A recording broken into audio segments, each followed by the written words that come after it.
Well, hello there and welcome. No guitar in my hands this time. I want to do some videos about a wide range of topics that sort of all fit under the category of human potential or personal development or uh, self-improvement maybe, and maybe some stuff about, broader societal issues too. But what prompted this was over the last year, I've seen some really marvelous changes in my own life. And I want to share some of that story and also connect with other people who, are either working on themselves or who are interested in making things better, making improvements in their lives, and see what we can learn from each other. So I'd like to start with what I found to be a really powerful tool for personal growth, and that is this deck of cards right here. This is a tarot deck, and it may seem like an odd place to start, but the reason I'm starting with it is because it was really where my journey started as far as the improvements that have happened in my life over the past year. Um, it's it's not just the tarot has changed my life. I think it's more accurate to say that it saved my life. Again, that may seem like an odd thing to say, and may seem preposterous to some of my friends that are skeptics. Uh, I would just ask that you defer judgment until you kind of hear the story here. Suffice it to say that there's nothing that I'm doing with these cards that I think is in conflict with reason or with the best science that we have at the moment. And also to my friends who are Christians or are part of another faith tradition that maybe frowns on things like the tarot. Um, Again, I'm a devout Roman Catholic Christian and have studied the scriptures, studied my conscience, studied what our church teaches about such things. And I'm at peace that there's no conflict between the way that I'm using these cards and being a faithful Christian as well. May get into some like tarot apologetics at some point down the line or in some blog posts or something, but I'm not going to do that tonight. Just suffice it to say, if you could kind of delay or defer judgment for now, that would be awesome. And if you've got questions or challenges, please feel free, to comment and send me those, and be happy to chat with you about them. So what I'd like to do, if it's all right, is just sort of describe where I was a year ago and where I am today, some of the changes that have happened in my life, and sort of the tarot's role in that, and how I got involved in playing with a silly deck of cards to begin with, and then maybe offer some tips to people who are interested in starting the same sort of journey and kind of don't know where to start. So January 2019, a year ago, here is the sort of general broad sweeps of my state of being at the time. I was 70 pounds, 80 pounds, maybe 90 pounds overweight, 61 years old, was in constant pain. Wasn't always acute pain, but it was constant daily pain, joints, back, uh, just all kinds of stuff. And it would have been an odd day, a rare day, when I didn't take multiple doses of at least some kind of over-the-counter medication for that, Tylenol, Aleve, that sort of thing. And sometimes had to resort to prescription painkillers as well, just to deal with, the activities of daily life and just to kind of get through the day. And I thought that was normal for somebody my age. My blood pressure was high. It wasn't like dramatically life-threateningly high, but it was high, and I was on medication for it. I'd been on medication for over a decade, and it still was higher than it should have been. And then again, I thought that was just normal for people my age. I was battled depression, uh, pretty constantly. And actually, from the time I was a child, I didn't know what it was until, a little bit later in life. Uh, but I could kind of look forward to every few weeks, every couple months, having an episode that was sometimes just miserable and sometimes kind of crippling. Didn't want to be around anybody. I'm sure that I was not easy to be around, and it wasn't pleasant a lot of times for the people that were closest to me and that I love the most. Uh, and again, I thought that that was just the way my life was going to be. I've always been that way.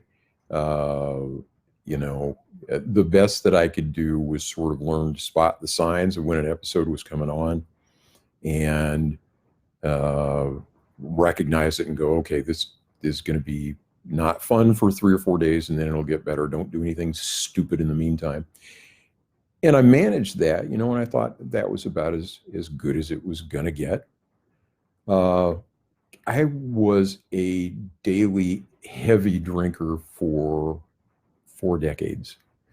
Um, and it was just part of who I was. My routine was the end of the workday, get out my martini shaker, shake a double martini, drink that, have another one, and then start drinking glass after glass of wine until it was time to go to bed. And some days throw in, some whiskey and water, that sort of thing. Probably if you saw me, it would be rare the occasions that you go, oh, that guy's had something to drink. And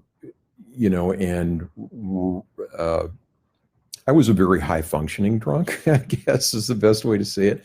But again, I'm sure that it was not always pleasant to be around me, and especially the people that are closest to me and that I love the most. And really, I just was waiting to die. Wasn't wanting to die, wasn't hoping to die, wasn't thinking that death was imminent or anything like that, but figured that I had maybe another 5 or 10 years left, and that during that time period, I was going to feel worse all the time. And sooner or later, I was going to have a stroke or a heart attack or something that would continue to make things worse, and that I was just going to get fatter and sicker and more miserable for the 5 or 10 years that I had left, and then I would be done. And that I was done learning, and that I was done doing things, and just sort of, waiting to die. It's not that that there wasn't joy in my life as well, and that there wasn't, fun or good times or love or any of that kind of stuff, because there was. It's just that the broad sweeps were just, this background of pain and misery and illness and declining health and all of that. And I thought this was normal. I thought that it was just a natural kind of part of the aging process. And that, some people got there quicker than others, but that it was, that's kind of what you can expect. And in fact, I was proud that I was holding up as well as I was. Hey, I'm still hanging in there, with all of this stuff. Tried some things at different times, tried, exercise programs, and tried, other things kind of half-heartedly at times to make things better. Maybe would lose a couple pounds. Weight was my main concern, probably, because it was the most obvious thing. And I thought, well, if I solved that, it would solve a lot of other things. But, I would lose a couple pounds and then gain it back, and then it'd be like, okay, well, that didn't work. And so I really had given up any hope that things could get better. And I was more or less okay with that most of the time. So fast forward to now a year later here, January 2020. I've lost 50 pounds so far. And I really didn't have to do anything. That's the odd part of it. I obviously have made some dramatic changes in my diet and things like that, but I didn't have to give anything up. It wasn't strenuous. I didn't go out and join a gym or anything like that. But so far 50 pounds down and still steadily losing it. Off blood pressure meds, and my blood pressure is lower than it was when I was taking the meds, and it's, you know, in good normal range now. My relationships are much improved, and I spend more time making sure that those are good than I used to. They're a priority to me now, and they were kind of lost in the background some of the time. I sort of like just, you know, automatic. You go through life, but much better there. At the end of the day now, instead of going to my martini shaker, I'm going to brew a cup of tea and go meditate, and that's my daily routine now.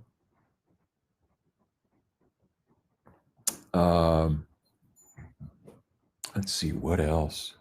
Oh, I'm no longer like waiting for the next shoe to drop, the next episode of lower back issues or the next episode of depression or something. There are still days, you know, things are, you know, sadness or difficulty or whatever. We live in a world where there's sadness and difficulty, but it's not like my life story now. It's not like, yeah, that figures, you know, that's the way it's always going to be. And the main thing is that I now have hope. I intend to get better for the rest of my days here on this earth. If I live to be 100, and I hope I do, I want to be living during that time. I want to be accomplishing things. I want to be learning new things. I want to be making a difference in the lives of the people around me. And I have hope that that's possible now, and that it is, that you don't have to just be miserable and get worse all the time and then die. Things can actually get better. And I do feel easily 10 years younger now than I did a year ago. And what started this change was the tarot, and it was not intentional. It was just the silliest thing in the world. So I guess I'll talk a little bit about that. And then, you know, how it changed me, and sort of how, you know, some ideas on how you might take it up if it's something you're interested in. So 2004, I bought this book. Oh, goodness. Should have had my props in order.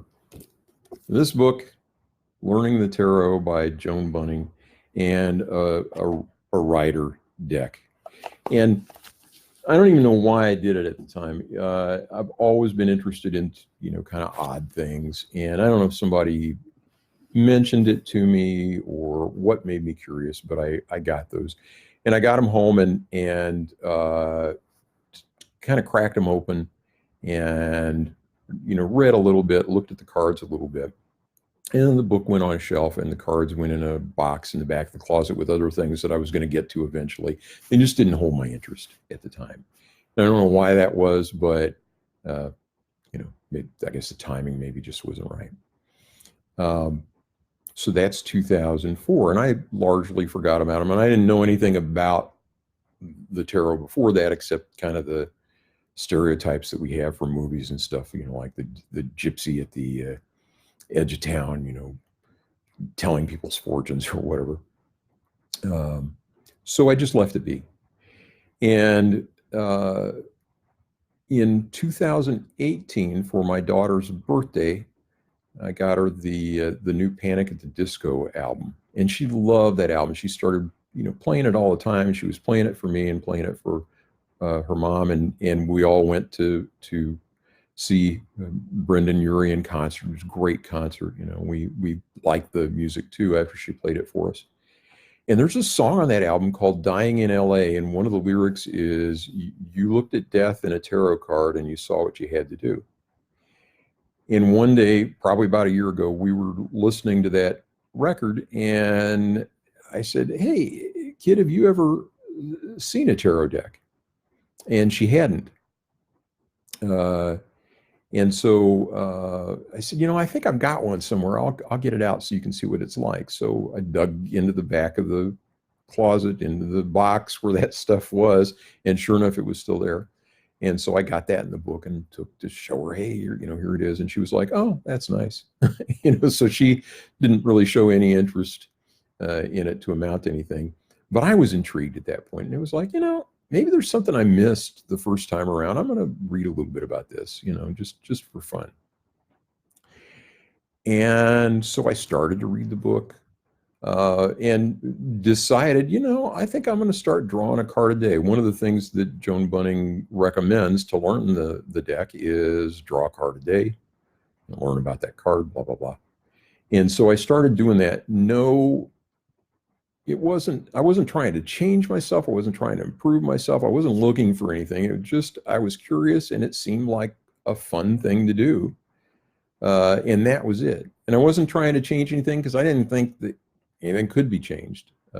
Really, I thought that I was just living, kind of a normal life for a guy my age. So I started drawing a card a day, and I remember posting something on Facebook the first time I did it, and my friend Lynn, who is a very skilled, just wonderful person, skilled professional counselor, posted something along the lines of, let us know how it goes. There's a lot of stuff to hold your interest with the tarot, and it may take you on a journey. And I thought, okay, well, whatever. And it turns out that's exactly what happened. It gave me prompts to begin looking at stuff in my life from a different point of view and thinking about it. And it led me kind of from one thing to another. A lot of self-discovery. I mean, I was stressed. I was angry. I don't think that people who knew me, most of them would say, oh, well, there's a guy that's walking around filled with rage. But I was, I was angry a lot of time. That manifested like, yelling in traffic or, whatever like that. But I was angry a lot of times. And a lot of the stuff that I was doing, the alcohol consumption and stuff, was to kind of numb all of that down. And when I quit drinking, that's something that I had to reckon with, because I wasn't numbing all that anymore. And it's like, where did this come from? But it was really the tarot, the practice of that every day that brought me to that sort of awareness of what was going on in my life. And along the way, it brought me to decisions to make little incremental changes that, ultimately amounted to big changes over the course of really just a few months at the beginning. And it also led me to other resources as I was discovering things about myself and finding things that I needed to work on. Somehow it had an uncanny way of helping me find those things, dredging things up that were maybe even from childhood and stuff that I was just utterly unaware that there was even any impact on my life. So it was a complete accident that I got involved with this stuff. But I really got the bug too. I got early on, was curious at first, and then was fascinated, and then was obsessed, and was, reading everything I could get my hands on and visiting all kinds of websites and that kind of stuff. And so here we are a year later, and a lot of other tools came along, to help me on this journey. But it was really the tarot that started it all.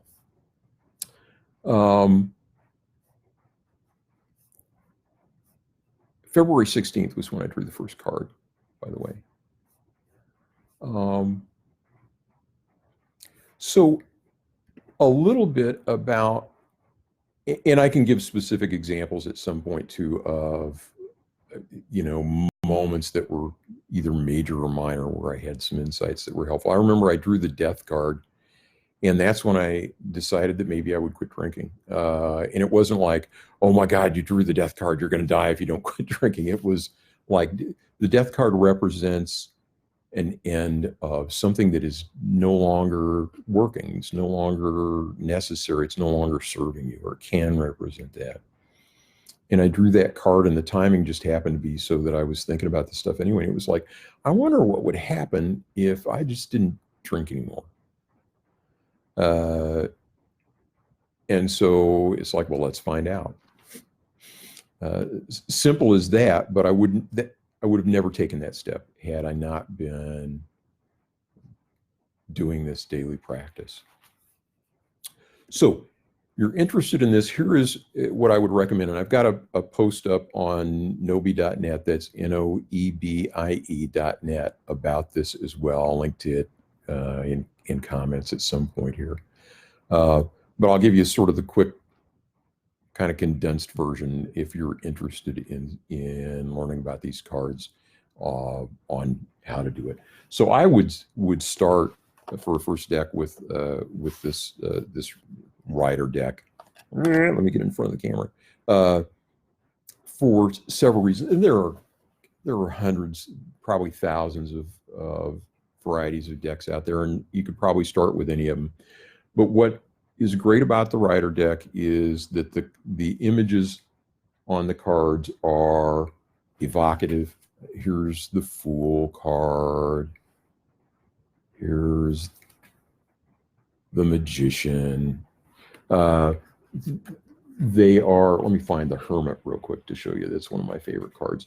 The images are evocative, and they help you make associations and sort of get into your intuition and what's going on a lot easier than a lot of the other cards out there. There's the Hermit. I don't know how well you can see that, but I just love that card. They help spark things for some reason. At least they did for me. And some other decks are maybe not quite as rich in imagery and all of that. Also, there are a lot of resources, lots of things been written about the rider. It's actually usually called the Rider-Waite-Smith cards. So there's just a lot of resources out there. A lot of books are written sort of with that particular deck in mind. And so it's helpful to be able to associate what you're reading with the images and all of that kind of thing. So you can't go wrong with that. And you can probably pick one up for, I don't know, $15, maybe $10 if you look. So good deck to start with, unless there's something else that you're really drawn to. And then later on, if you really get into it, you may want to look at some other decks, and see what's out there. And there's something for everybody with those. I would either get this book from Joan Bunning, or go to her website, which is learntarot.com, and use it to learn a little bit about the cards. Lessons 1, 2, 3, and 5. If you want to do 4, you can as well, although it talks about card spreads. But really, if you look at chapters 1, 2, and 3, and it's all free online, that will give you the history of the cards, kind of how they came about, just a lot of information. And then chapter 5 talks about this kind of daily card draw practice and describes it in detail. So I'd take a look at those and start drawing a card a day.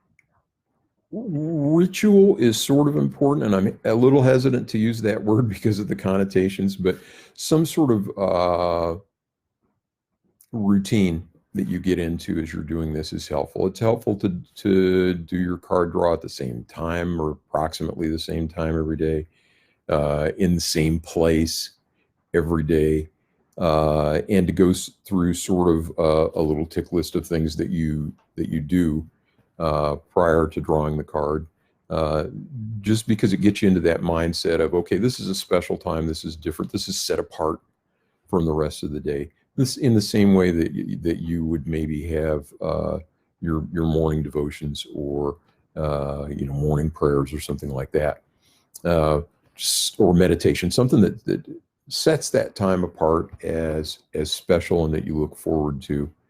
and can help you develop a habit of doing it every day. And I was really elaborate about this when I first started. I would light incense and maybe put on some soft music and make a big production out of it. And I don't do that so much anymore, but I still do have a certain routine that I use every day. And I think that's helpful. I think it gets you in the right frame of mind to sort of be introspective and get the most out of the process. So go through the process that Joan Bunning describes as far as, shuffling and cutting the cards. And then once you draw a card, really look at the card. I would do that first before I look at what is in the book or on the website or in the little white book that comes of descriptions of the cards that come with the cards. See what you can see. Look at the detail of the cards. See if it says anything to you. See if it reminds you of something, jars a memory from your life, or relates to something that's going on in your life. What is the character doing? Kind of what you can take from the card. And then also look up after that the traditional meanings. There are all kinds of websites out there for those. If you Google for any card, like if you Google for Two of Cups, you'll get a whole list of websites that kind of have meanings, and they vary from place to place. Or look at the little white book. Those are all helpful too, to kind of give you some ideas that if things are not occurring to you, or in addition to what's occurring to you. And then just jot down some things about it. I kept an Evernote for my journal, and I would have the date and day of the week, the name of the card, and then sometimes it was just keywords. Sometimes it was just phrases that related to the card, or sometimes it was sentences, or sometimes it was a longer narrative about something that was either going on in my life or a memory that I had, and how the card related to that. And it was just really, really helpful. I'd say, do that and see where it takes you. And it may not take you anywhere. It may not hold your interest in it, or it may end up just being a cool hobby, something that's interesting party conversation or something. But it may actually, as Lynn suggested to me, take you on a journey. It certainly did in my case. I don't know what we'll talk about next time, and I don't know for sure when I'll even do another one of these. Questions, comments, feel free to post here in this thread on Facebook, or email me. My email is noebie@gmail.com. Like I said, I'll be posting things about these topics at noebie.net on the web, and I'll post links to that here in this Facebook thread, once we're offline as well. But I'd love to hear back from you, and if you have started with the tarot, or if you have questions about it, challenges to anything that I've said here, I'd love to hear your experience more than anything else. I think that's all for now. I'll leave you with a favorite quote from David Bowie that is an inspiration to me. Aging is an extraordinary process whereby you become the person you always should have been. And I think that's an aspiration. That's what I would like for myself here on out. And I wish that for all of you as well. Thanks for popping on and joining me here. And we'll see you around.